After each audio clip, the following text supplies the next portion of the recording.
langu naitwa Cosmas Charles, wanashamba natokea kampuni ya mbegu inaitwa East West Seed inayozalisha na kusambaza mbegu bora za mboga mboga pamoja na matunda. Leo nipo hapa Iringa Isakalilo kwa mkulima wetu. Nataka nikuonyeshe zao letu au mbegu yetu bora ya matango inaitwa Gringo F1.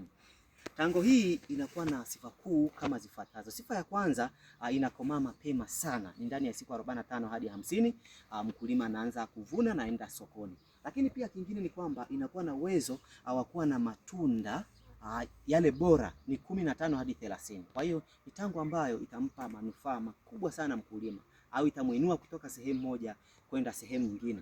Hata we pia unaweza kaangalia, ukija kuangalia hapa mche mmoja huu una matunda 1, 2, 3, 4, 5, 6, 7, 8, 9, 10, 11. Ni mengi sana, maana yake hapa ndio imeshaanza kuzaa na tunatarajia wiki hii tuanze kuvuna. Kwa hiyo hii tango aina ya Gringo F1 tango bora sana, inaweza kumpa mkulima matokeo makubwa.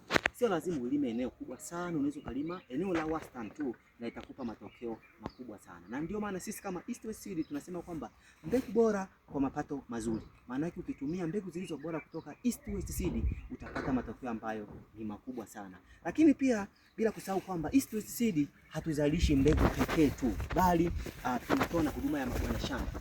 Kisha kuwa na mbegu ya East West Seed aina yote, maana yake bwana shamba atafika shambani kwako bure bila gharama yoyote au bila malipo yoyote. Kwa hiyo karibu sana East West Seed, sisi tunasema ni mbegu bora kwa mapato mazuri.